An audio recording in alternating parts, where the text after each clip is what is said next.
اب یہ وقت ہے جس موڑ پہ آج ہم بیٹھے ہیں، اب ضرورت یہ ہے کہ ہم تینوں چیزوں کو ایک ساتھ بیٹھ کے دیکھیں، ماضی پر بھی نظر دوڑائیں، اپنے حال کو بھی دیکھیں، اور یہ بھی دیکھیں کہ آئندہ اب ہمیں اپنے اس ملک کو اور اس معاشرے کو کس طرف اور کس طرح لے سے کر لے چلنا جانا ہے۔ میں جب واپس آؤں گا تو میں آپ سے جاننے کی کوشش کروں گا کہ جو اگلا مرحلہ ہے جی کہ جس میں ہم اپنے خوابوں کی تعبیر کو زیادہ سے زیادہ خوبصورت بنا سکیں اور اس تعبیر کو ان خوابوں کے زیادہ سے زیادہ نزدیک رکھ سکیں، اور اگر اس میں کوئی تبدیلی بھی وقت کی وجہ سے آتی ہے تب بھی اس کو ہم کم از کم خوبصورت اور پورا خوشحال تو بنا سکیں۔ اس کے لیے ہمیں کیا کرنے کی آگے ضرورت ہے؟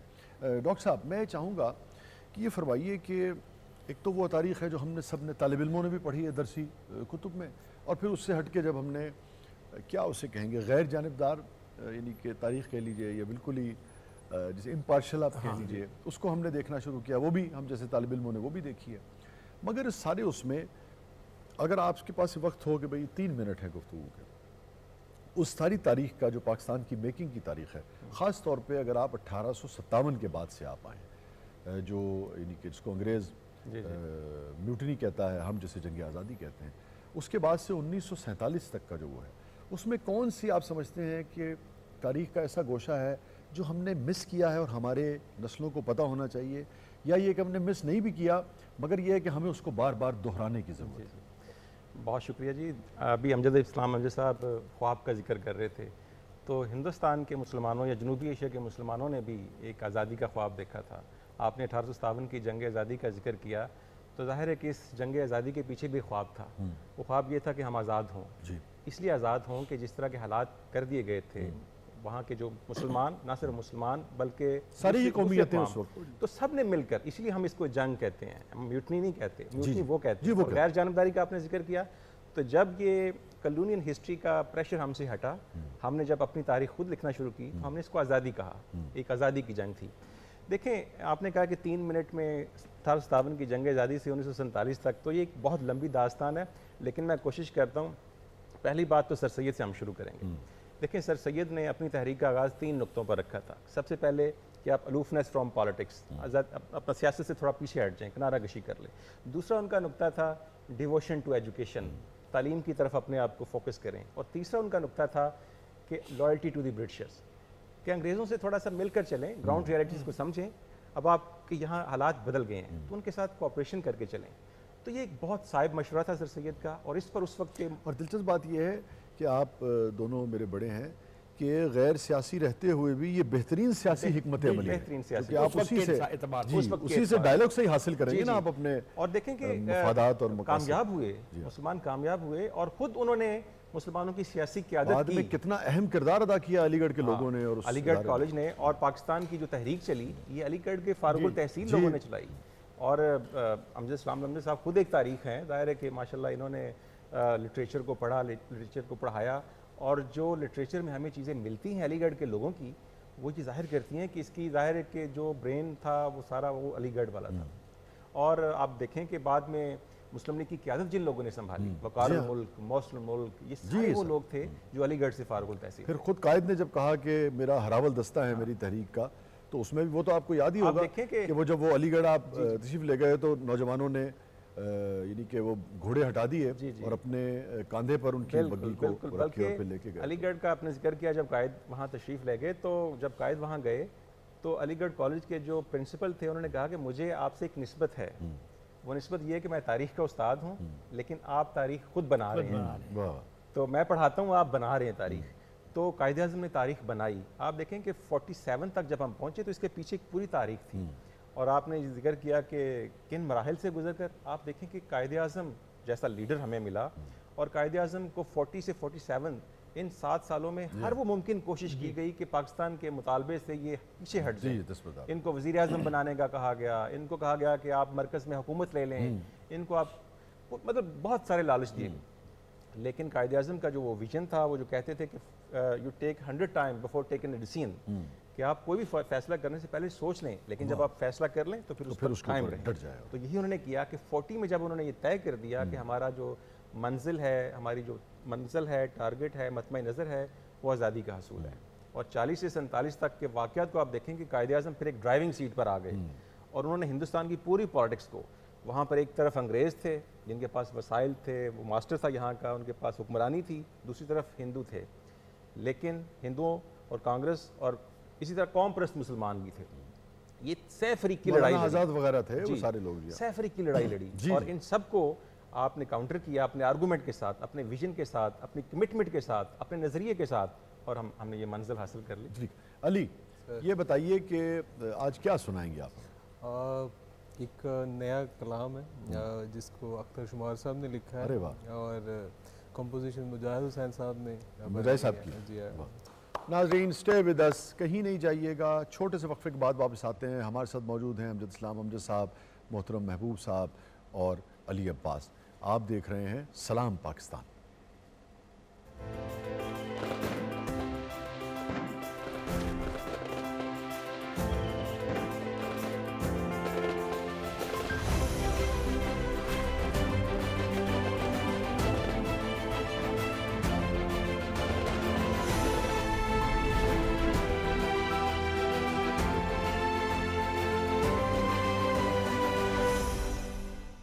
ویلکم بیک ناظرین, سلام پاکستان میں ایک مرتبہ پھر خوش آمدید.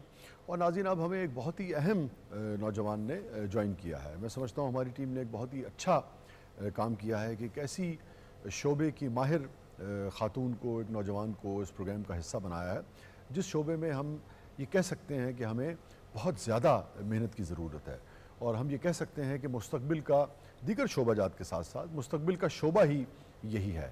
اور اگر ہم اس شعبے میں پیچھے رہ گئے اور ہم نے آج سے اس شعبے پر بھرپور توجہ نہ دی تو آپ یہ سمجھیے کہ ہم اپنی آنے والے دنوں میں ہماری قوم جو ہے اس کو ایک خدشہ لاحق ہو سکتا ہے کہ ہم بہت زیادہ اقوام عالم میں پیچھے رہ سکتے ہیں. اور وہ شعبہ ہے سائنس کا شعبہ. جس طریقے سے جس شد و مت سے کام ہونا چاہیے ہم یہ سمجھتے ہیں کہ اس میں بھی بہت زیادہ محنت کی ضرورت ہے. ہمیں جوائن کیا ہے یمنا مجید صاحبہ نے. آپ ماہر فلکیات ہیں, اسپیس سائنسز کے لیے کام کر رہی ہیں, اسپیس ایجوکیٹر ہیں بنیادی طور پر.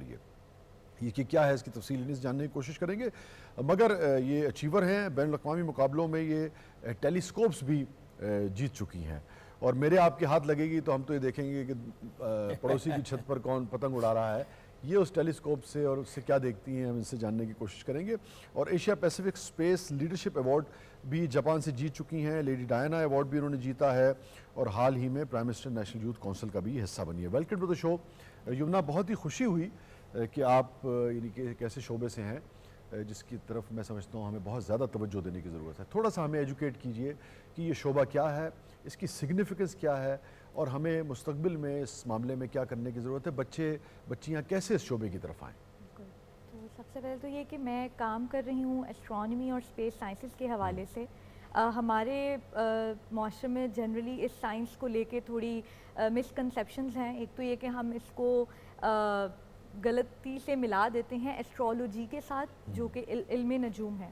اور سیکنڈلی ہماری بکس میں یا ہمارے اسکولز میں ایجوکیشنل انسٹیٹیوٹس میں یہ سائنس کو اس سبجیکٹ کو اسٹرانومی کو ایز اے سبجیکٹ نہیں پڑھایا جا رہا, جس کی وجہ سے ہمارے اسٹوڈنٹس میں اس کی اویئرنیس نہیں ہے. بچوں کو بہت سے بچے ایسے ملتے ہیں جو کہتے ہیں کہ ہمیں بہت شوق ہے اسپیس سائنسز پڑھنے کا, اسٹرانومی پڑھنے کا یا ایسٹروناٹ بننے کا. تو it's not just a single science, اس میں بہت سی سائنسز شامل ہیں, اور ان کی بیسک جو ہیں وہ میں تقریباً پچھلے 5 سال سے اسکولز میں ڈفرینٹ اسکولز میں جا کے اویئرنیس سیمینارز اور ہینڈز آن ورک شاپس جو ہیں وہ ارینج. میرے ایک ذاتی دوست ہیں بلوچستان سے, ان کا تعلق ہے, بلکہ یہ میسج جانا چاہیے کہ ہمارے جو بلوچستانی بھائی ہیں وہ کتنے بریلینٹ ہیں. اور یار جان ان کا نام ہے, وہ جو برٹن کی جو اسپیس کا وہ ہے اس کا حصہ ہیں, پاکستان کا پرائیڈ ہیں. بالکل. تو اس طرح کی کتنے اور نوجوان ہیں جو خاص طور پہ جو ناسا ہے یا دیگر جو ادارے ہیں وہاں پہ کام کر رہے ہیں. اس میں میں ایک بات کا اضافہ کرتا چلوں, بچی ہماری بتائیں گی کہ پوری انسانی ہسٹری میں جو سب سے پہلے آبزرویٹریز بنی تھیں اسپیس کے بارے میں دیکھنے پہ, وہ 11ویں 12ویں 13ویں صدی میں مسلمانوں نے ہی بنائی تھیں. اور اب ہم شاید دنیا میں بہت پیچھے رہ گئے ہیں. یہ بچی زیادہ بہتر بتا سکیں. بالکل سر نے بالکل ٹھیک بات کہی ہے کہ جو سٹارٹ کیا تھا وہ مسلم سائنٹسٹ نے اس چیز کو سٹارٹ کیا تھا, لیکن آہستہ آہستہ میں بھی پرائیورٹیز جو ہیں ہمارے ملک کی بدلتی رہیں. لیکن میں یہ چیز ضرور ایڈ کرنا چاہوں گی کہ جس طرح اس شو کا آغاز جو بات سے ہوا تھا وہ خوابوں کی تعبیر سے ہوا تھا, اور میرے سارے کام کا مقصد بھی یہی تھا کہ میرا بھی ایک خواب تھا جسے میں گیو اپ نہیں کر سکتی تھی کہ مجھے ایسٹروناٹ بننا ہے. لیکن جب میں نے اپنے ارد گرد دیکھا تو یہ سبجیکٹ ہمارے ہاں نہیں پڑھایا جا رہا تھا. تو I try to step up تاکہ ہمارے اسکولز میں یہ سبجیکٹ آئے, اس طرح کے سائنس اکوپمنٹس آئیں جن سے بچے لرننگ کر سکیں اور اس فیلڈ میں مزید آگے جا سکیں. یہ جو اچیومنٹس ہیں آپ کی, جیسے جاپان سے آپ کو یہ ایوارڈ ملا, Asia Pacific space leadership award, اس کے بارے میں اور دیگر جو ایوارڈز ہیں اس کے بارے میں تھوڑا سا ہمیں آپ ضرور شیئر کیجئے. شیور. جب میں نے کام شروع کیا تھا 2 سال, آل آف مائی ورک, یہ ساری کا سارا جو ہے یہ والنٹیئرنگ ہے, اور والنٹیئرنگ کے بہاف پہ مجھے کچھ انٹرنیشنل کمپٹیشنز میں اپلائی کیا جہاں سے میں نے ٹیلیسکوپس ون کیے جن پر ایسٹروناٹس اور نوبل پرائز ونرز نے آٹوگرافس دیے ہوئے ہیں. اچھا, اب آپ کتنا دور تک دیکھ لیتی ہیں؟ چاند تک, جوپیٹر تک, سیٹرن تک. واہ واہ. جی, وہ نظر آ جاتے ہیں. اور وہ اتنی, یعنی کہ اتنی اس کی وہ ہے پاور ہے کہ جیسے وہاں کے جو پتھر ہے, یہ چٹانیں ہیں یا وہ ہلکا پتھر نظر آیا, چھوٹے چھوٹے نظر آتے ہیں, مون کی نظر آتے ہیں. چاند کے آپ گہرے جو اس کے کریٹرز ہیں چاند کے بہت کلیئرلی دیکھ سکتے ہیں کیونکہ چاند ہمارے کافی قریب ہے. اس کے علاوہ سیٹرن اگر آپ دیکھیں تو اس کے رنگز, جس طرح ہم نے کتابوں میں دیکھی ہیں ڈرائنگ سیٹرن کی کہ اس کے ارد گرد رنگز ہیں, تو دوربین سے بھی دیکھیں تو آپ کو نظر تو چھوٹا سا آتا ہے پر اتنا کلیئر ہوتا ہے کہ آپ کو اس کے رنگز بھی بنے نظر آتے ہیں. جی بالکل. اور سنا آپ کے پاس کوئی پتھر وتھر بھی ہے اپنا مریخ کا؟ جی, اصل میں ان کو ہم میٹیورائٹس کہتے ہیں سر, کام کی بہاف مریخ پہ. کا ہے؟ جی جی, مارس کا؟ جی جی, مارس کا بھی اور چاند کا بھی. یہ میٹیورائٹس ہیں, یہ بیسیکلی وہاں سے جا کے نہیں لے کے آئے, یہ ارتھ پہ گرتے ہیں جس طرح جنہیں ہم شہاب ثاقب کہتے ہیں, بیچ دیتے ہیں پھر لوگوں نے. جی بالکل. تو اس طرح اس کے پیچھے بھی پوری سائنس ہوتی ہے, ریسرچ ہوتی ہے ان پہ, اور کہ ان کو پتہ ہوتا ہے سائنسدانوں کو آفٹر لاٹ آف ریسرچ کہ کون سا پتھر, اس میں کتنے منرلز, کون کون سے میٹلز, کون کون سے منرلز ہیں. مجھے وہ سائز کیا ہے اس کا پتھر کا جو آپ کے پاس ہے؟ میرے پاس جو ہے چاند کا وہ ہے تقریباً 3-4 گرام کا, اسے تھوڑا اتنا سا ہے, لٹل راک. اور جو مارس کا ہے وہ بالکل ٹائنی ہے, لائک بالکل ناخن کے سائز جتنا, ایک ٹرائنگل ہے, کیونکہ یہ چیزیں بہت پریشیس کنسیڈر کی جاتی ہیں.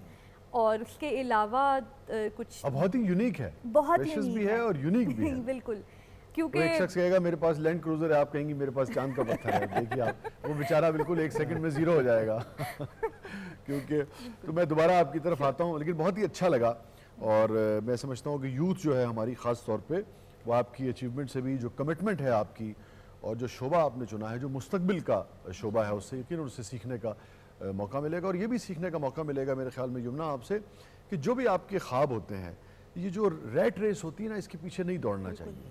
جو آپ کے اندر سے جو چیز برآمد ہوتی ہے اس کو آپ کو یعنی کہ فالو کرنا چاہیے, اپنے ڈریمز کو فالو کرنا چاہیے. تو امجد بھائی میں چاہوں گا کچھ سنا دیجئے, جو گفتگو جو ہے وہ کچھ پوئٹک ہو گئی, یہ چاند کا جہاں ذکر آئے. ہاں نہیں, وہ مطلب چاند پہ کمندیں تو ہم نے بہت ڈالی ہیں شاعری میں, لیکن جس طرح ہماری بچی نے وہاں کے ایک آپ کہہ لیجئے ٹکڑا جمع کیا ہے, وہ شاید ہم نے پوری شاعری میں ملا کے نہیں کیا. بہرحال اب چونکہ آج ہم پاکستان کے حوالے سے بات کرنے کے لیے اکٹھے ہوئے ہیں, 74ویں سالگرہ, تو میں ایک نظم میں نے لکھی ہے عرض وطن کے لیے, میں وہ آپ کو سناتا ہوں. ایک نظم لکھیں اے عرض وطن, بہت عمدہ نظم ہے, ہم تیرے لیے ایک نظم لکھیں. کیا کہنا, نظم لکھیں اے عرض وطن, ہم تیرے لیے ایک نظم لکھیں. تتلی کے پروں سے رنگ چنیں, کیا اچھا ہے, ان سازوں سے آہنگ چنیں, واہ واہ, جو روح میں بجتے رہتے ہیں. خاص ان سازوں سے آہنگ چنیں جو روح میں بجتے رہتے ہیں, اور خواب بنے ان پھولوں کے جو تیری مہک سے وابستہ ہر آنکھ میں سجتے رہتے ہیں. کیا اچھا ہے امجد بھائی. اور خواب بنے ان پھولوں کے جو تیری مہک سے وابستہ ہر آنکھ میں سجتے رہتے ہیں. ہر عکس ہو جس میں لاسانی, ہم ایسا ایک ارجنگ چنیں. ہر عکس ہو جس میں لاسانی, ہم ایسا ایک ارجنگ چنیں. تتلی کے پروں سے رنگ چنیں اور نظم لکھیں. وہ نظم کہ جس کے حرفوں سا ایک حرف کسی ابجد میں نہیں. وہ نظم کہ جس کے حرفوں سا ایک حرف کسی ابجد میں نہیں. وہ رنگ اتاریں لفظوں میں جو قوس قزح کی زد میں نہیں. کیا کہنا. وہ رنگ اتاریں لفظوں میں جو قوس قضا کی زد میں نہیں، اور جس کی ہر ایک سطر میں خوشبو ایسے لہریں لیتی ہو جو وہم و گمان کی حد میں نہیں۔ واہ واہ واہ، اور جس کی ہر ایک سطر میں جو وہم و ایسے گمان کی حد میں نہیں، لہریں لیتی ہو جو وہم و گمان اور کی حد جب یہ سب انہونی باتیں، اندیکھی انچھوئی چیزیں ایک دوجے میں مل جائیں تو نظم۔ نظم کیا کہنے، کیا کہنے اور جب یہ سب انہونی باتیں، اندیکھی انچھوئی چیزیں ایک دوجے میں مل جائیں تو نظم بنے۔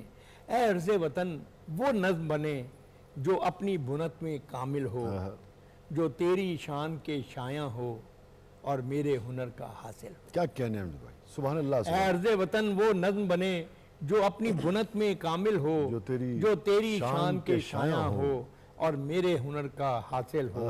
اے عرض وطن، اے عرض اماں، تو شاد رہے آباد رہے، میں تیرا تھا میں تیرا ہوں، بس اتنا تجھ کو یاد رہے۔ کیا کہنے، اے عرض اماں، اے عرض وطن، تو شاد رہے آباد رہے، میں تیرا تھا میں تیرا ہوں، بس اتنا تجھ کو یاد رہے۔ اس کشت ہنر میں جو کچھ ہے کب میرا ہے، سب تجھ سے ہے سب تیرا ہے۔ اس کشت ہنر میں جو کچھ ہے کب میرا تھا، کب میرا ہے، سب تجھ سے ہے سب تیرا ہے۔ یہ حرف و سخن یہ لوح و قلم، سب اڑتی دھول مسافت کی، کیا کہنے، سب جوگی والا پھیرا ہے۔ پھر ہے بے شک، سبحان یہ اللہ حرف و سخن یہ لوح و قلم، سب اڑتی دھول مسافت کی، سب جوگی والا پھیرا ہے۔ سب تجھ سے ہے سب تیرا ہے، سب تیرا ہے سب تیرا ہے۔ کیا کہنے، سبحان اللہ سبحان اللہ، بیوٹیفل۔ بہت محبت، وہ یہ بچی بہت چاند کا ذکر کر رہی تھی نا، تو مجھے آپ کا شعر یاد آ گیا امجد صاحب کا، چاند کے ساتھ کئی درد پرانے نکلے، کتنے غم تھے جو تیرے غم کے بہانے نکلے۔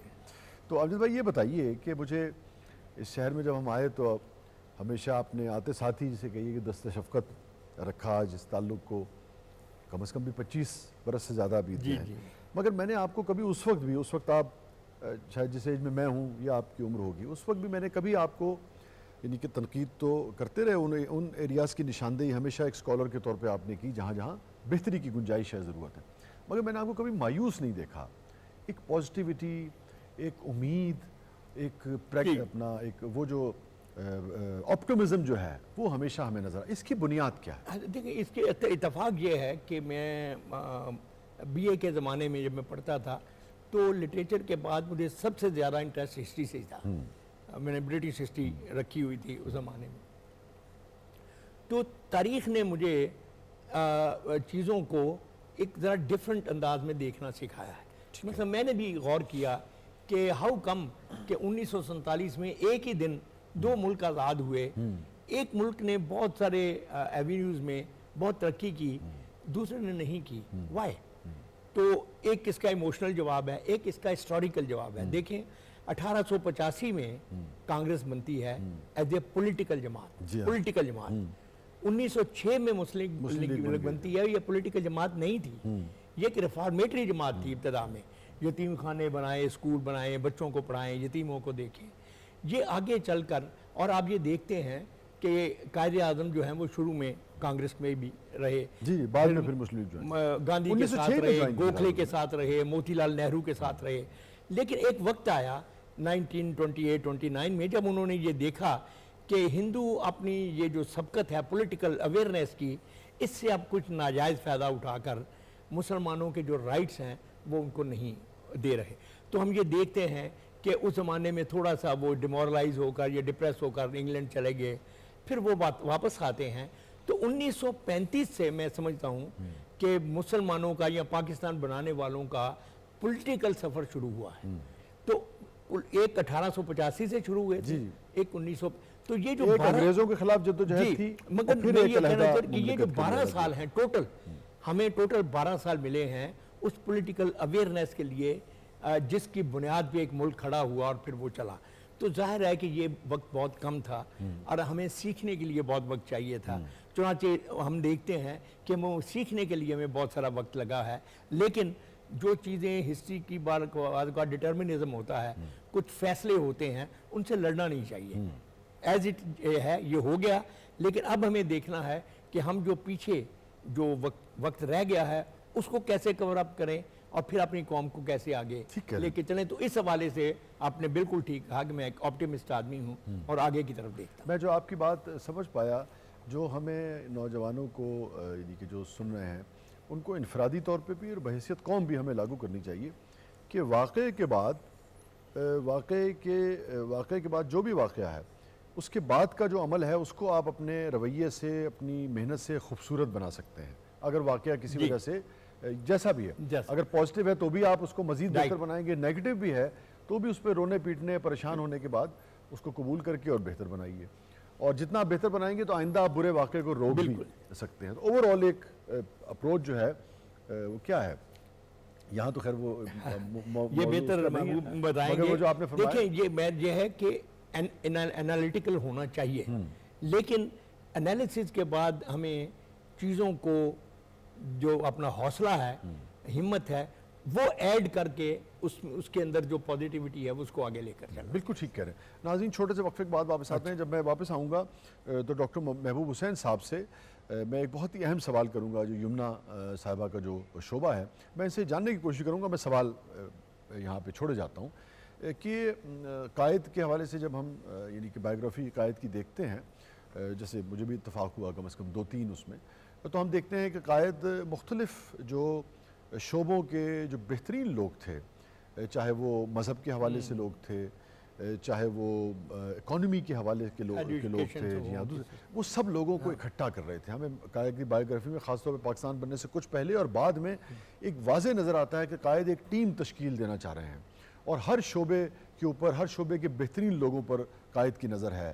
وہ چاہتے ہیں کہ بینک بھی تعمیر بنے پاکستان میں، وہ چاہتے ہیں کہ جو ایئر لائن جو ہے اس حوالے سے بھی پاکستان میں کام ہو. میں ڈاکٹر صاحب سے جاننا چاہوں گا کہ ہماری علم میں اضافہ فرمائیں کہ سائنس اور ٹیکنالوجی کے حوالے سے قائد کا کیا ویژن تھا، اور اس حوالے سے تاریخ، اگر کچھ چیزیں تاریخ کے گوشوں سے روشنی ڈال سکیں کہ قائد کیسے دیکھتے تھے، فیوچر میں اس معاملے کو کیسے دیکھتے تھے.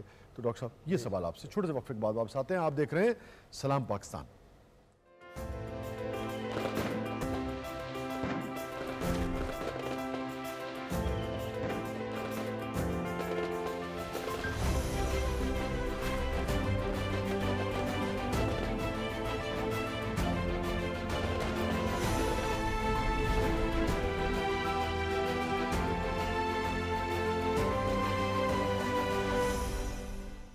ویلکم بیک ناظرین، پروگرام میں ایک مرتبہ پھر حاضر خدمت ہیں. آپ دیکھ رہے ہیں سلام پاکستان.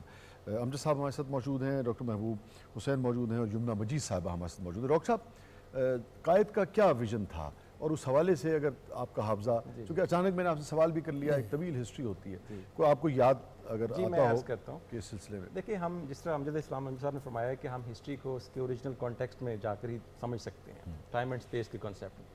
جب پاکستان بنا تو آپ اس وقت کے ذرا حالات، اس منظر دیکھیں، کٹا پٹا پاکستان.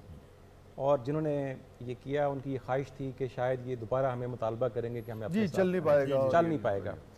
دنیا کی سب سے بڑی ہجرت، لاکھوں کی تعداد میں لوگ گئے، اور قائد اعظم جو تھے پریشان تھے اور انہوں نے وزارت مہاجرین خود اپنے پاس رکھی تاکہ ان کو سیٹل کر سکیں زیادہ سے زیادہ. اور ایک رائٹر نے لکھا ہے، mission with the Mountbatten کے ساتھ اس کا ہے ٹائٹل کتاب کا، اس نے لکھا ہے کہ جناح جب کراچی سے لاہور آئے تو لگ بھگ 65 سال کے معلوم ہوتے تھے، لیکن جب واپس گئے تو 80 سال ان کی عمر، اس میں وہ پریشان تھے. اب آپ کا جو سوال تھا کہ قائد اعظم نے کیا کیا ایجوکیشن کے لیے، تعلیم کے لیے، میں خاص طور پہ سائنس اور اسپیس اس کے حوالے سے میں عرض کرتا ہوں. دیکھیں، قائد اعظم کا کانسیپٹ بہت واضح تھا اور انہوں نے اپنی پہلی اسپیچ 11 اگست والی، اس میں بھی اپنا ایک فیوچر آؤٹ لائن دے دی تھی اور اس میں تعلیم کو انہوں نے فوکس کیا. اور جو پہلی کانفرنس کی انہوں نے اپنے گورنر جنرل کا حلف اٹھانے کے بعد، وہ ایجوکیشن کی کانفرنس اگست اور سپٹمبر 1947 میں انہوں نے کی، اور ایک وزارت تعلیم باقاعدہ انہوں نے، اور اس کا مقصد یہ تھا کہ اس ملک کا جو سسٹم بہتر کرنا ہے تو سب سے پہلے ہم تعلیم کو فوکس کریں. لیکن انفارچونیٹلی آگے چل کر حالات نے ان کو موقع نہ دیا اور وہ پردہ فرما گئے. لیکن آپ دیکھیں کہ ان کا جو ویژن تھا وہ یہ تھا کہ اس کو ویلفیئر اسٹیٹ بنائیں گے. اور جو بات ہم پہلے سیگمنٹ میں کر رہے تھے کہ انہوں نے چن چن کر بندے، آپ دیکھیں وزارت قانون کس کو دی؟ ایک ایسے شخص کو جو اپنے شعبے کا ایکسپرٹ تھا. یہ نہیں دیکھا کہ وہ اس کا مذہب کیا ہے، اس کا مسلک کیا ہے، وہ کس سوچ کا، لیکن یہ کہ وہ ایکسپرٹ ہے. اور اسی طرح آپ دیکھیں کہ وزارت تجارت کس کو دی، وزیر اعظم کس کو بنایا؟ اب لیاقت علی خان، ظاہر ہے کہ ان کا اپنا ایک لائلٹی اپنی جگہ پر، لیکن ان کا جو کنسیپٹ تھا پولیٹیکلی وہ چیزوں کو دیکھتے تھے، انالائز کرتے تھے اور چن چن کر انہوں نے بندے کی. تو میں یہ سمجھتا ہوں کہ سائنس کا شعبہ ہو، اکنامکس کا شعبہ ہو، آپ دیکھیں اسٹیٹ بینک افتتاح انہوں نے کیا، پرنسپل کیا، اور ان کے ذہن میں یہ تھا کہ ہم نے اس ملک کا جو اکنامک سسٹم ہے اس کو کس طرح لے کر چلنا ہے، ایجوکیشن سسٹم کو کس طرح لے کر چلنا ہے، ہم نے اس ملک کو ڈیفنس کے لحاظ سے کس طرح، وہ جو ایک مسلسل تھریٹ تھی کہ یہ ختم ہو جائے گا، یہ جلدی ہی سرنڈر کر دے گا، لیکن قائد اعظم نے ایک جتنا بھی ان کو ٹائم ملا اس وقت انہوں نے سسٹم بنانے کی کوشش کی. ٹھیک ہے. اور سسٹم کے ساتھ ہی ظاہر ہے جب ہم کہتے ہیں نا کہ کسی بھی ملک کو ہم نے بہتر کرنا ہے تو ظاہر ہے کہ اس کو انسٹیٹیوشنلائز کرتے ہیں. جی آپ دیکھیں نا، اور اس سسٹم کے اندر پھر وہ بالکل کسی قسم کی کوئی ٹیمپرنگ برداشت نہیں کرتے کسی قسم کا. وہ اس کی بے شمار اگزامپل ہیں ان کے جو اس طرح کے کئی واقعات ہیں. جی بے شمار مطلب چھوٹی چھوٹی باتوں پر جب اسٹیٹ بینک کا وہ اوپننگ ہو رہی تھی تو بہت سارے لوگ نہیں آئے تھے، انہوں نے کرسیاں اٹھوا دی کہ اگر آج یہ وقت کی پابندی نہیں کریں گے تو کل. اسی طرح ان کے وہ جو بایوگرافر ہیں گل حسن، انہوں نے اپنے مواہر میں لکھا ہے کہ پھاٹک تھا، میں کراچی سے ملیر کی طرف جا رہے تھے تو وہ اتر کر گئے اور پھاٹک کھلوا دیا. انہوں نے ان کو ڈانٹا کہ اگر ملک کا جو ہیڈ آف دی اسٹیٹ ہے وہ اس کو فالو نہیں کرے گا رولز کو تو باقی کیسے کرے گا. رضا ربانی صاحب کے فادر جو تھے وہ ADC تھے، وہ اس موقع پہ کا واقعہ ہے. تو یہ کئی اس طرح کے ہمیں واقعات ملتے ہیں جس تو میں جو آپ کی بات کو اگر یوں انٹرپریٹ کروں، میں اگر سمجھنا چاہوں، کیونکہ کہ جب آپ نے پہلی جو تقریر ہے، پہلی کانفرنس جو ہے وہ ایجوکیشن پہ کی تو علم کے اوپر کی، علم کی اہمیت کے اوپر آپ نے فوکس کیا. اور لازمی بات ہے کہ چاہے وہ اسپیس سائنسز ہو، چاہے وہ ٹیکنالوجی ہو، یہ بنیادی طور پہ تو علم ہی کی شاخیں ہیں نا. تو یہ طے ہو گیا کہ ویژن جو ہے وہ بالکل کلیئر ہے. اب آگے پھر جب وہ علم کی بات کسی بزرگ نے کر دی تو وہ یہی کہنا چاہ رہے ہیں کہ جتنے بھی علم کے شعبے ہیں، شاخیں ہیں، اس میں آپ آگے بڑھیں. اس میں ذرا ایڈ یہ بھی کر دوں گا، دیکھیں ہمیں بیلیولنٹ آسپیکٹ دیکھنا چاہیے. ہمیں جس طرح شروع میں بات کی، ہمیں مایوسی کی طرف نہیں. ہم نے ان 73-74 سالوں میں بہت کچھ اچیو کیا. ہمارے اداروں نے ان نامساعد حالات میں، جیسے کہ پولیٹیکلی ہم تھوڑا بیکورڈ تھے ایز کمپیئر ٹو کانگریس، لیکن ہم نے پولیٹیکلی بھی سروائیو کیا. اسی طرح ہم نے سائنس کے اندر ٹیکنالوجی، اب ہمارے جو نوجوان ہیں ظاہر ہے کمپیٹ کر رہے ہیں دنیا کو، جن کے پاس بے شمار وسائل ہیں، ان کے پاس ان کے سسٹم دیکھ لیں، لیکن اس نامسائد حالات کے باوجود ہم نے چائنا کی ہیلپ کے ساتھ، اسپارکو کے ساتھ مل کر، اب پنجاب یونیورسٹی جیسا ادارہ، یہاں پر اسپیس سائنس کا ایک بہت قدیم ڈپارٹمنٹ ہے، اور ہم نے ان کے ساتھ کولیبریٹ کیا اور ہم تسخیر کیا جا کر ان چیزوں کو. اچھا جملہ یہ فرمائیے کہ یہ جو خاص طور پہ آپ کا ایوارڈ ہے، یہ Asia Pacific space leadership award, یہ کس سلسلے میں آپ کو ملا؟ کچھ جا کے آپ نے پرفارم کیا، کوئی کانٹیسٹ تھا، یا ویسے آپ کا انتخاب کیا گیا چونکہ آپ اس شعبے میں پاکستان میں کام کر رہی تھیں؟ سر 2019 میں یہ ایک انٹرنیشنل آرگنائزیشن ہے جن کی طرف سے مجھے یہ ایوارڈ ملا تھا. 2019 میں انہوں نے ایشیا پیسیفک کے تمام ممالک سے 4 لوگوں کا انتخاب کیا تھا جو کہ اسٹرانومی اور اسپیس سائنسز کی فیلڈ میں کام کر رہے ہیں، جن کا کام ان کو اتنا نوٹیبل لگا ہے. تو اس کانٹیسٹ میں پاکستان کی طرف سے میں سلیکٹ ہوئی تھی. اس کے علاوہ 3 اور ونرز جو تھے وہ میل تھے، تو I was the only female out of those 4 winners, اور پاکستان سے میں تھی، پھر ایک انڈیا سے تھے، ایک سری لنکا سے تھے، اور آئی تھنک ایک آسٹریلیا سے تھے. ٹھیک ہے، بٹ پلیز آپ مکمل کر لیجیے اگر کچھ کہنا چاہیں. اور یہ ایوارڈ بیسیکلی تھا کہ ہمیں جاپان میں 2 اسپیس کانفرنسز جو ہیں ہمیں وہ اٹینڈ کی تھیں. جاپان میں جا کے وہاں اپنا کام پریزنٹ کیا تھا، سب نے کیا تھا، اور اس میں میرا بھی یہی رول تھا کہ میں نے جو جاپان کی اسپیس ایجنسی ہے جیکسا، ان کی ایجوکیشن ڈپارٹمنٹ کے ہیڈز اور ایشیا پیسیفک کے جتنے بھی ممالک ہیں ان کے اسپیس ایجوکیشن ڈپارٹمنٹ سے جو بھی ریپرزینٹیٹیوز آئے ہوئے تھے ان کے ساتھ مل کر سب نے آپس میں اپنا اپنا کام ریپرزینٹ کیا اور دیکھا کہ ہم کس طرح فیوچر میں کولیبریٹ کر سکتے ہیں، کیسے ہم ایجوکیشن کے تھرو اسپیس کو اپنے اپنے ملک میں پروموٹ کر سکتے ہیں. اور یہ جو ہے اپنا جو ٹیلیسکوپ آپ کو پھر یہیں جاپان میں ہی آپ کو ملی تھی؟ نہیں سر، یہ تو ایک یہ بھی انٹرنیشنل آرگنائزیشن کے تھرو ہے. ڈفرینٹ ممالک مل کے یہ کانٹیسٹ جو ہے لانچ کرتے ہیں، تو یہ بیسیکلی یورپین ممالک کی طرف سے تھی، اور یہ میں نے خود جا کے نہیں ریسیو کی تھی، یہ مجھے پاکستان میں. ٹھیک ہے، یہ فرمائیے کہ آپ کو کیا لگتا ہے، آپ چونکہ اسپیس ایجوکیٹر ہے نا، آپ پڑھاتی ہیں آپ اسپیس کے بارے میں، ہم اپنے بچوں میں کیسے دلچسپی اس حوالے سے، اس علم کے حوالے سے پیدا کریں؟ ہمارے یہاں میں تو خود یعنی کہ اسی یعنی کہ لوٹ کا آدمی رہا ہوں جس نے ہمیشہ کیمسٹری کا اور فزکس کا مذاق اڑایا ہے کہ نہیں مجھے تو یاد نہیں ہوتی, مجھے تو سمجھ نہیں آتی. اچھا میرے پاس تو چلیں ایک جواز بھی آ گیا کہ میں تو بالکل ہی بنیادی طور پہ شاعر تھا, تو چلیں بھی مجھے نہیں آتی تو کوئی بات نہیں آتی. بھائی تم تو نہیں ہو, تمہیں تو آنی چاہیے یار, باقیوں کو تو آنی چاہیے. اور مجھے بھی اب یہ ہے کہ افسوس ہوتا ہے, اور پھر جب میں نے پڑھنا شروع کیا تو اب یعنی کہ میری بہت دلچسپی بڑھ گئی ہے کیمسٹری میں بھی, فزکس میں بھی بہت ہی زیادہ, یعنی اسپیس میں, حالانکہ میرا اس طرح سے شعبہ نہیں ہے. ہم بچوں میں کیسے ڈیولپ کریں اس کو, کیونکہ ہماری بالکل پرائرٹی میں نہیں ہے ہمارے بچوں کی. اس میں تھوڑی سی ریفارمز اگر ہم اپنے ٹیچنگ میتھڈ میں لے کے آئیں تو بہت زیادہ ہم بدلاؤ دیکھ سکتے ہیں. مثال کے طور پہ صرف کتابیں پڑھانا یا ان کو جو ہم مارکس لینے کے لیے ہم جو رٹے لگانا شروع کر دیتے ہیں نا, وہ چیز نہ کی جائے, اور بچوں کو کلاس میں ایکسپیریمنٹ کے تھرو یا ان کو ڈفرینٹ ماڈلس کے تھرو, سائنس کے ایکسپیریمنٹس تو ہم نے جس طرح اپنے پریکٹیکلز بھی کیے ہوئے ہیں, اس میں ہم لٹمس پیپر کا اگر کیمسٹری میں دیکھیں, پریکٹیکلز میں بچے خوش ہوتے ہیں, ان کو کچھ ہیپننگ چیز نظر آتی ہے کہ اچھا ہم نے یہ ملایا اور یہ ریئیکشن ہوا. ان کی دلچسپی کا سامان پیدا بالکل, تو یہ اس طرح سے دلچسپی آتی ہے. اب ایسٹرونومی میں یہ ایک فیکٹر آ جاتا ہے کہ کچھ بھی کر کے چاند تارے کلاس میں نہیں لائے جا سکتے, تو یہاں پہ ہم ماڈلز کا اور پھر ٹیلیسکوپس کا استعمال کرتے ہیں, اور اس کے تھرو بچوں میں بہت زیادہ فیسینیشن آتی ہے جب بھی وہ ایک اکوپمنٹ دیکھتے ہیں نا کلاس روم میں یا اسکول میں کہ اچھا دس از دیکھیے میں سمتھنگ. آپ کی بات کو وہ کرتا ہوں, ہمارے ارباب اختیار بھی سن رہے ہوتے ہیں. لاہور اسلام آباد کو تو مجھے پتہ نہیں, ہو سکتا کوئی لگ گئی ہو, کراچی کہیں کوئی ٹیلیسکوپ آپ نے نہیں لگائی ہے. پوری دنیا میں ہمارا تجربہ ہے نا, سب جہاں بھی ہم جاتے ہیں وہ ایک بڑی جگہ لگا لی ہوتی ہے, بچے آتے ہیں وہ ایک کوائن ڈالا اور انہوں نے اتنی دلچسپی. بس آپ یقین جانیں کہ اگر آپ یہاں ٹیلیسکوپ کہیں نصب کر دیں تو ہمارے بہت سارے بچے دیکھیں کہ یہ چیز کیا ہے, تو ہمیں پتہ ہی نہیں ہے. تو یہ ہم نے کبھی نہیں کیا. ایک چیز جو آپ فرمائی تھی, مجھے ایک چیز کا یہاں آپ جواب اور دے دیجئے کہ یہ جو اسپیس کے حوالے سے جو اس وقت ہم بات کر رہے ہیں, وہ یہ اب میرے سوال بڑا آپ سے اہم پوچھنا تھا, اور میں پوچھنا چاہ رہا ہوں, میں چھوڑوں گا نہیں اس سوال کو. اچھا میں اس دوران میں جتنی دیر میں تم یاد کرتے ہو میں یہ بتاؤں جمنا بھٹی کو کہ یہ جو اسپیس سائنٹسٹ ہیں نا, ان کا لٹریچر کے ساتھ یہ بڑا گہرا تعلق رہا ہے.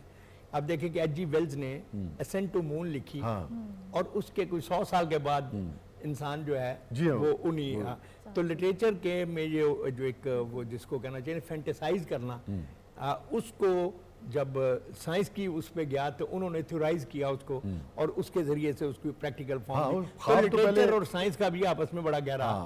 ہاں میرا سوال یہ تھا کہ یہ جو ہے اپنا ہمارے یہاں کتنا پوٹینشیل آپ کو نظر آتا ہے. جیسے اگر امجد صاحب سے آپ پوچھیں, یہ بھی استاد ہیں, آپ بھی پڑھا رہی ہیں, یہ بھی استاد, کہ اچھا بھی ہمارے یہاں لٹریچر کا اتنا پوٹینشیل ہے بچوں میں, مصرے پڑھتے ہیں تو ہمیں اندازہ ہو جاتا ہے. آپ کا تجربہ کیا کہتا ہے کہ ہمارے یہاں کتنا پوٹینشیل ہے اس شعبے میں؟ کیا ہم اگر پراپر وہ کریں تو ہم سائنٹسٹ بڑے بڑے پیدا کر سکتے ہیں؟ ہم نے کیے بھی ہیں مگر مزید. بالکل سر, پوٹینشیل تو ماشاءاللہ بہت ہے, کیونکہ جس ایج گروپ کو میں پڑھاتی ہوں, مثال کے طور پہ 6 سے 15 سال کی عمر کے بچوں کے ساتھ میرا انٹریکشن ہوتا ہے, ان کو ماشاءاللہ اتنا نالج ہوتا ہے. حالانکہ یہ ہمارے ہاں مطلب ہماری کوئی ٹیکسٹ بک نہیں ہے ایسٹرونومی یا اسپیس سائنسز کو لے کے اسکول لیول پہ, بٹ انہوں نے اپنے شوق کی بیس پہ انٹرنیٹ کے تھرو, کیونکہ اب ہمارے پاس ریسورسز ہیں, اسٹوری بکس پڑھ کے انہوں نے اتنا نالج گین کر لیا ہوا ہے کہ سم ٹائمز یہ ہوتا ہے کہ میرے ہی سیشن کے دوران کچھ ایسے سوالات آ جاتے ہیں جن کے جواب مجھے نہیں آتے, اور ایک بچے کے سوال کا جواب دوسرا بچہ دے رہا ہوتا ہے, اور جب میں کراس چیک کرتی ہوں تو وہ واقعی صحیح ہوتے ہیں. تو وہ بچوں میں کیوریوسٹی ہے, وہ سیکھنا چاہتے ہیں, اور اگر ہم وہ کہتے ہیں کہ ان کو چنگاری کو تھوڑی سی اور ہو تو یہ مٹی بڑی زرخیز ہے, تو وہ مزید آگے تک ضرور جائے. ڈاکٹر صاحب مجھے امجد صاحب کی طرف بڑھنا ہے, اور آخر میں نظم سے سننا چاہیں گے. میں چاہوں گا کہ اس سے پہلے آپ کچھ بھی بس آپ میرے ذہن میں ایک بات آ رہی تھی, آپ نے ٹیلیسکوپ, باہر ظاہر میں بھی گیا, آپ نے بھی گیا, لیکن یہاں پر پہلے سوک ایجوکیشن کو تھوڑا سا پروموٹ کرنے کی ضرورت ہے. ابھی ہم نے دیکھا کہ بہاولپور میں گورنمنٹ نے ایک ہمارے قومی ہیرو کا مجسمہ لگایا, تو اس کی وہ ہاکی جوتے بھی اتار کر لے گئے. تو تھوڑے سی سوک ایجوکیشن کی طرف بھی ہم چاہیے. اس پروگرام کی وساطت سے میں اپنے دوستوں کو, نوجوانوں کو, کہ تھوڑا سا اپنے آپ کو اویئر کریں, ایجوکیٹ کریں. اور پھر ظاہر ہے کہ پوٹینشیل کی بات آپ نے کی, تو پاکستانی قوم دنیا کی بہترین قوموں میں سے ایک ہے. ہمارا جو یوتھ ہے وہ آبادی کا ایک بہت بڑا حصہ ہے. آپ کو پتہ ہے کہ ہم ہیومن کیپٹل کے حوالے سے ہم بہت پاورفل قوم ہیں, اور تھوڑا سا گورنمنٹ کی طرف سے بھی توجہ ہو تو کمپیٹ کر سکتے ہیں ہم جا کر انشاءاللہ. ٹھیک ہے, بہت بہت شکریہ یمنا آپ کی تشریف آوری کا, اور ڈاکٹر صاحب آپ کی تشریف آوری کا. امجد بھائی آخر میں ہمیں نظم کوئی سنا دیجیے. جی میں چھوٹی سی ایک نظم ہے, سب یعنی شاعروں کی طرف سے لکھی تو میں نے ہے, لیکن یہ ساری ہی شاعروں کی طرف سے ہے کہ میرے وطن